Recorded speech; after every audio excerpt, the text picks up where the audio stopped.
अस्सलाम वालेकुम बच्चों, सेकंड ईयर के बच्चों को मेरे दिल से सलाम। बायोटेक्नोलॉजी का लेक्चर नंबर 2 रिकॉर्ड कर रही हूँ। कॉन्जुगेट और सब यूनिट वैक्सीन मैंने बता दी थी, जिसमें हम कंप्लीट जम यूज़ नहीं करते बल्कि किसी भी जम का पार्ट यूज़ करते हैं। तो ऐसी वैक्सीन को हम बोलते हैं कॉन्जुगेट वैक्सीन या फिर सब यूनिट वैक्सीन। ठीक है, अब हमने उसके बाद डिस्कस करना है।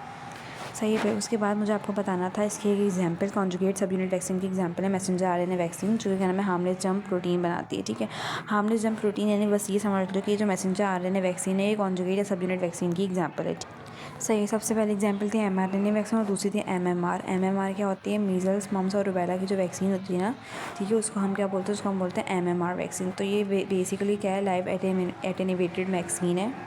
सही है। तो मैंने सबसे पहले आप लोगों को बताया था कॉन्जुगेट और सब यूनिट वैक्सीन क्या होता है, जिसमें हम कंप्लीट जम यूज़ नहीं करते बल्कि किसी भी जम का पार्ट यूज़ करते हैं। ठीक है, अच्छा भाई, उसके अलावा मुझे आपको बताया था MMR वैक्सीन क्या होती है। मैंने आपको शायद पुरानी वीडियोज़ में बताया है। MMR वैक्सीन का मतलब है मीजल्स मम्स और रुबेला की वैक्सीन। और रुबेला को हम जर्मन मीजल्स भी बोलते हैं। रुबेला को हम जर्मन मीजल्स भी बोलते हैं। ठीक है, जर्मनी में सबसे पहले ये डिजीज़ पाई गई थी, तो हम रुबेला को जर्मन मीजल्स भी बोलते हैं। ये MMR की जो वैक्सीन है वो ये लाइव एटेन्यूएटेड वैक्सीन की एग्जाम्पल है। ठीक है ना, लाइव एटेन्यूएटेड वैक्सीन की एग्जाम्पल है। ठीक है, अच्छा भाई, एक बात याद रखना, इसकी फर्स्ट डोज़ कब दी जाती है? MMR वैक्सीन की फर्स्ट डोज़ दी जाती है जब बच्चा 9 मंथ का होता है। जब बच्चा 9 मंथ का होता है तो उसको MMR वैक्सीन की फर्स्ट डोज़ दी जाती है। ठीक है ना, तो MMR मैंने आपको बता दिया लाइव एटेन्यूएटेड वैक्सीन है। मैंने आपको दोबारा से बता दूँ, ठीक है ना, इसके 2 शॉट्स दिए जाते हैं, यानी कि 2 दफ़ा इसकी डोज़ दी जाती है जब आप 9 महीने के होते हो। ठीक है, और फर्स्ट शॉट उसकी 9 मंथ या 12 मंथ दोनों में से किसी एक भी दफ़ा दी जाती है। और सेकंड शॉट जब क्या नाम है आप 15 महीने के हो जाए। पहली क्या या तो 90 महीने में या 12वें महीने में, और दूसरी कब लगती है? दूसरी लगती है 15वें महीने में। ठीक है, तो MMR वैक्सीन हो गई।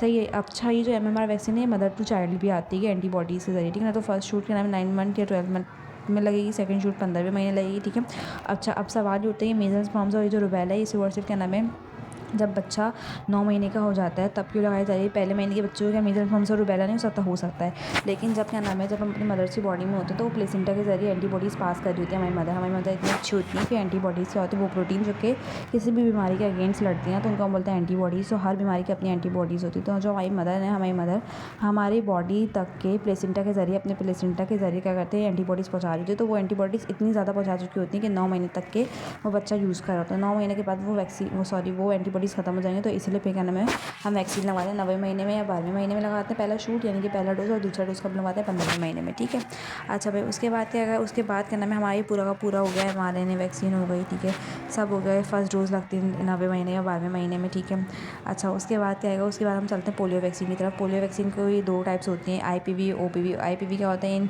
IPV होता है, IPV हमारे पास होता है इनएक्टिवेटेड पोलियो वैक्सीन, जो कि इंजेक्शन के जरिए दी जाती है। इनएक्टिवेटेड पोलियो वैक्सीन जो कि इंजेक्शन के जरिए दी जाती है, और OPV यानी ओरल पोलियो वैक्सीन जो कि ड्रॉप्स की फॉर्म में दी जाती है। ठीक है, अच्छा भाई, उसके बाद क्या आएगा? उसके बाद ये 5 ईयर्स के बच्चों को पिलाया जाता है। 5 ईयर्स तक के बच्चों को पिलाया जा रहा होता है।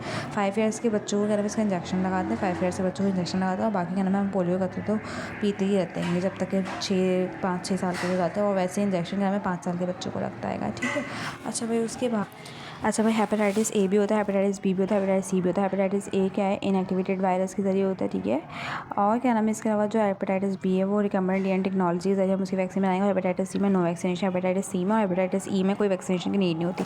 रिकम्बिनेंट DNA टेक्नोलॉजी में क्या होता है? रिकम्बिनेंट DNA में बनाया जाता है। रिकम्बिनेंट DNA क्या होता है? हम DNA को कंबाइन करते हैं, 2 डिफरेंट सोर्सेज से DNA को लेते हैं और कंबाइन कर देते हैं, ऐसे DNA को बोलते हैं रिकम्बिनेंट DNA। मैंने क्या बताया? रिकम्बिनेंट DNA टेक्नोलॉजी में रिकम्बिनेंट DNA बनाते हैं। रिकम्बिनेंट DNA क्या होता है? DNA 2 डिफरेंट सोर्सेज से लेते हैं और उसको कंबाइन कर देते हैं, तो ऐसे DNA को बोलते हैं, नए बनने वाले DNA को बोलते हैं रिकम्बिनेंट DNA। ठीक है ना, तो हेपेटाइटिस B में DNA मिक्स करते हैं, DNA को मिक्स करते हैं किसके साथ? ईस्ट के DNA के साथ। ठीक है ना, मतलब कि DNA मिक्स करते हैं किसके साथ? ईस्ट के DNA के साथ मिक्स करते हैं। हेपेटाइटिस B की वैक्सीन मैंने बताया था रिकम्बिनेंट DNA टेक्नोलॉजी से बनाई जाती है। तो कैसे बनाई जाती है वो मैं बता रही हूँ कि ईस्ट के DNA के साथ मिक्स करते हैं। कैसे मिक्स करते हैं? ईस्ट के DNA के साथ भाई मिक्स कर देते हैं। बात समझ में आ गई आप लोगों को भाई? अच्छा, अब भाई कोविड-19 की वैक्सीन बनाते हैं, तो कोविड-19 की वैक्सीन हम मैसेंजर आरएनए टेक्नोलॉजी के ज़रिए बनाते हैं। ठीक है ना, हम मैसेंजर आरएनए टेक्नोलॉजी के ज़रिए बनाते हैं। हम क्या नाम है क्या कोविड-19 की वैक्सीन, तो मैसेंजर आरएनए जब बॉडी में जाता है तो वो स्पाइक प्रोटीन बनाता है। क्या बनाता है? Spike protein. ये कांटे वाली जो प्रोटीन होती है उसको हम बोलते हैं स्पाइक प्रोटीन। जैसे कि क्या नाम है फाइजर हो गया, साइनोफार्म हो गया, साइनोवैक हो गया। ठीक है, सारी वैक्सीन हैं किसकी? कोविड-19 की वैक्सीन, जिसके नाम आपको याद होना चाहिए, फाइजर, साइनोफार्म, साइनोवेक। ठीक है ना, एस्ट्राजेनेका। ठीक है ना, और ये आ गया जॉनसन जॉनसन। ठीक ठीक है। जॉनसन और क्या नाम है आपके पास लास्ट में आ गया मॉडर्ना, ठीक है ना। फाइज़र, साइनोफैम और साइनोवेक, ठीक है ना, और एस्ट्राजेनेका और जॉनसन और क्या नाम है आपके पास आ गया मॉडर्ना, ठीक है ना। मॉडर्ना के बाद आपके पास आ जाएगा 5 डिजीज़ हमने पढ़नी है। हेपेटाइटिस बी ऑलरेडी डिस्कस और कोविड-19 भी हमने डिस्कस कर ली। उसके बाद मलेरिया का है भाई, मलेरिया स्टिल इन डेवलपमेंट, ठीक है ना। इसकी वैक्सीन अभी तक के बन रही है, ठीक है। अच्छा भी, और कैसे बना रहे हैं, वीक यानी कि लाइव एटीन्यूएटेड वैक्सीन बना रहे हैं। कैसे बना रहे हैं, लाइव एटीन्यूएटेड वैक्सीन बना देंगे। अच्छा, इन्फ्लुएंजा क्या होता है भाई, इन्फ्लुएंजा सीरोटाइप्स यानी कि बेटा बहुत सारे टाइप्स होते हैं। इन्फ्लुएंजा वायरस के 200 से ज़्यादा टाइप्स होते हैं। इन्फ्लुएंजा वायरस के 200 से ज़्यादा टाइप्स होते हैं। Prepared by combination of biotechnological techniques के ज़रिए इन्फ्लुएंजा वायरस की वैक्सीन बनाने का काम जारी है, अभी तक के बना नहीं है। उसके बाद आ जाएगा human papilloma virus. Human papilloma virus क्या होता है, सर्वाइकल कैंसर होता है बेसिकली। सर्वाइकल कैंसर क्या होता है, फीमेल के जो रिप्रोडक्टिव कैंसर होता है ना, उसको बोलते हैं सर्वाइकल कैंसर। और इसकी वैक्सीन हम रिकम्बिनेंट डीएनए टेक्नोलॉजी के जरिए बनाते हैं। एचपीवी डीएनए मिक्स करते हैं। एचपीवी क्या होता है भाई, एचपीवी होता है ह्यूमन जो एचपीवी वायरस होता है ना, उसके क्या नाम है, डीएनए को मिक्स करते हैं। एचपीवी यानी कि ह्यूमन पिपोलोमा वायरस को मिक्स करते हैं डीएनए ऑफ इंसेक्ट सेल के साथ, किसी भी इंसेक्ट के सेल के साथ उसको मिक्स करते हैं, ठीक है ना। इंसेक्ट ले लेते हैं, फॉर एग्जांपल के मौत का लार्वा ले लेते हैं, जो कि क्या नाम है, मौत का लार्वा ले लेते हैं। मौत का लार्वा यानी कि मौत के अंडे का ले लेते हैं, ठीक है, हम वो इंसेक्ट लेंगे, ठीक है। अच्छा भाई, मूथ और क्या नाम है ना, बटरफ्लाई में क्या फ़र्क होता है, बटरफ्लाई क्या नाम है एक्टिव होता है डे में, और मूथ क्या नाम है नाइट में एक्टिव होता है। और जो बटरफ्लाई है उसके विंग्स का नाम कलर्ड होता है, और ये मूथ के ऐसे होता है, इसके डल विंग्स होते हैं। बेसिकली ये बटरफ्लाई जैसे जानदार होते हैं, ठीक है ना। डीएनए आरएनए प्रोब्स क्या होते हैं, डीएनए आरएनए प्रोब्स क्या होते हैं, इन डिजीज़ डायग्नोसिस हम क्या नाम है ना, डीएनए आरएनए प्रोब्स को यूज़ करते हैं। ये शॉर्ट फ्रेगमेंट होते हैं डीएनए या आरएनए के, जो शॉर्ट फ्रेगमेंट होते हैं ना, उसको हम बोलते हैं डीएनए प्रोब या आरएनए प्रोब, ठीक है ना। डिज़ाइन क्यों किया जाता है, bind DNA RNA sequence error detect करते हैं। भाई देखो, ये डीएनए, मुझे डीएनए चेक करना है तो मैं डीएनए प्रोब लगा दूँगी, ताकि मैं चेक कर लूँ क्या है इसकी सीक्वेंस सही है, कोई एरर तो नहीं। सपोज कर लो मुझे आरएनए की सीक्वेंस चेक करनी, तो मैं आरएनए प्रोब लगा दूँगी कि उसमें कोई सीक्वेंस में एरर ना हो। डिटेक्शन ये क्या करते हैं, बेसिकली डिटेक्शन के लिए यूज़ होता है। सैंपल में ब्लड सैंपल जैसे कि ब्लड, यूरिन और टिश्यू का सैंपल में हम डीएनए प्रोब को डाल देंगे, तो वो डीएनए की सीक्वेंस चेक करके बता देगा। और कोई क्या नाम एरर होगा तो वो बता देगा हाँ यार ये एरर है, ठीक है ना। अच्छा भाई, डीएनए आरएनए प्रोब में हम फ्लोरेसेंट भी यूज़ करते हैं। क्या यूज़ करते हैं, फ्लोरेसेंट भी यूज़ करते हैं। फ्लोरेसेंट क्या होता है, जो कि ग्लो होता है, चमक देता है ना, उसको बोलते हैं फ्लोरेसेंट। और रेडिएटिव मार्कर भी, यानी कि रेडिएटिव मार्कर रेज देगा, ठीक है। सो बेसिकली जब हम डीएनए आरएनए प्रोब होता है ना, डीएनए आरएनए प्रोब में हम फ्लोरेसेंट या फिर रेडिएटिव मार्कर का यूज़ करते हैं। जाहिर सी बात है, मैंने सपोज करो किसी भी खून में डीएनए प्रोब डाल दिया, अब वो डीएनए सीक्वेंस चेक कर रहा होगा, तो मुझे पता कैसे चलेगा कि एरर आ रहा है। तो डीएनए प्रोब में मैं कहना है फ्लोरेसेंट भी डाल दूँगी, ताकि जहाँ पे एरर है वो साइड ग्लो करे तो मैं समझ जाऊँगी कि हाँ यार कोई ना कोई मसला है। रेडिएटिव मार्कर रख दूँगी ताकि वो रेज दे, जहाँ से रेज निकलेंगे मैं समझ जाऊँगी हाँ यहाँ से कोई मसला हैगा, ठीक है। मोनोक्लोनल एंटीबॉडीज़ क्या होती हैं, मेन मेड जो एंटीबॉडीज़ होती हैं ना, उनको हम बोलते हैं मोनोक्लोनल एंटीबॉडीज़, यानी जिनको हम लेबॉरेटरी में बनाते हैं, ठीक है। डिजीज़ डायग्नोसिस के लिए यूज़ होता है। Detection of drug in blood, ठीक है ना, ब्लड में कितनी दवाई क्या नाम है डिजॉल्व हुई है, ये चेक करने के लिए मोनोक्लोनल एंटीबॉडीज़ का यूज़ किया जाता है, ठीक है। ये कॉम्बिनेशन होता है स्प्लीन सेल ऑफ माइस का, यानी जो आपका चूहा होता है ना उसके स्प्लीन का सेल। स्प्लीन क्या होता है, स्प्लीन तिल्ली को बोलते हैं, स्प्लीन तिल्ली को क्या बोलते हैं, स्प्लीन सेल ले लेते हैं माइस का, ठीक है ना।